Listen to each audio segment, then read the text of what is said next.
Welcome back to another episode of Shawn Thinking Out Loud. I'm your host, Shawn Armstrong, coming to you from my secret hideout in the beautiful landscapes of Brazil. In this episode, we're diving into the topic that resonates deeply with the foundation of our democracy, the principle of consent of the governed, as explored in the Federalist Papers. Now, before we get into the thick of it, let me ask you, have you ever wondered what keeps a democracy alive? What ensures that our voices matter in the grand scheme of governance? Well, in this episode's discussion is centered around that very principle, and I'll be referencing my latest collection of essays titled Consent of the Governed, the Fundamental Principles in the Federalist Papers and its Relevance Today. For those who may not be familiar, the Federalist Papers are a collection of 85 articles and essays written by Alexander Hamilton, James Madison, and John Jay in the late 18th century. Their purpose was to promote the ratification of the United States Constitution and to explain the philosophy behind it. The idea that government derives its power from the consent of the governed is not just a historical footnote, it's a living, breathing principle that impacts us today.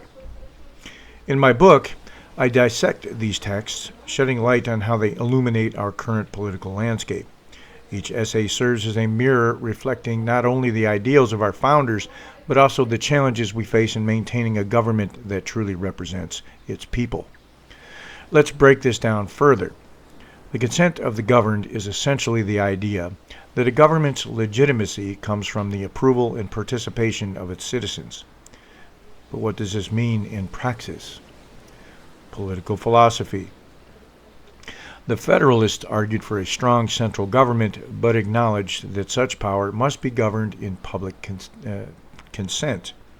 This balance is critical today as we witness debates on everything from voting rights to civic engagement.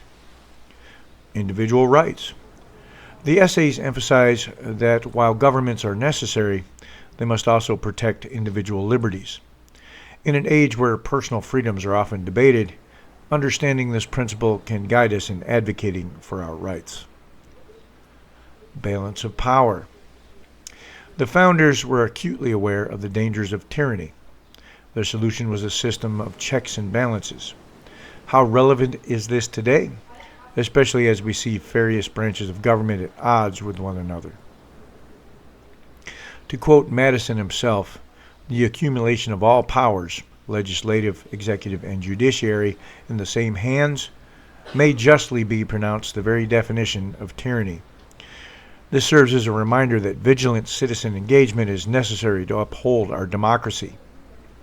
Did you know that only about 30% of eligible voters turned out for the last midterm elections? That's a stark reminder of how crucial it is for every voice to be heard and counted. So what can we take away from all this? The consent of the governed isn't just an abstract principle. It's a call to action for each one of us. Our democracy thrives when we engage, question, and participate actively in governance. Remember, whether through voting, advocacy, or simply educating ourselves and others about our rights, we hold the power to shape our future. As we wrap up this episode, I encourage you to pick up Consent of the Governed. It's available on Amazon Kindle, Google Play as an ebook, and even in audiobook format.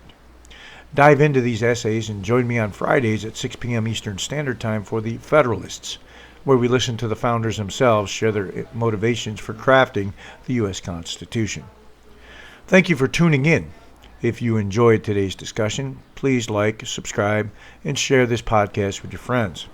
Your engagement helps keep this dialogue alive. Until next time, keep thinking out loud.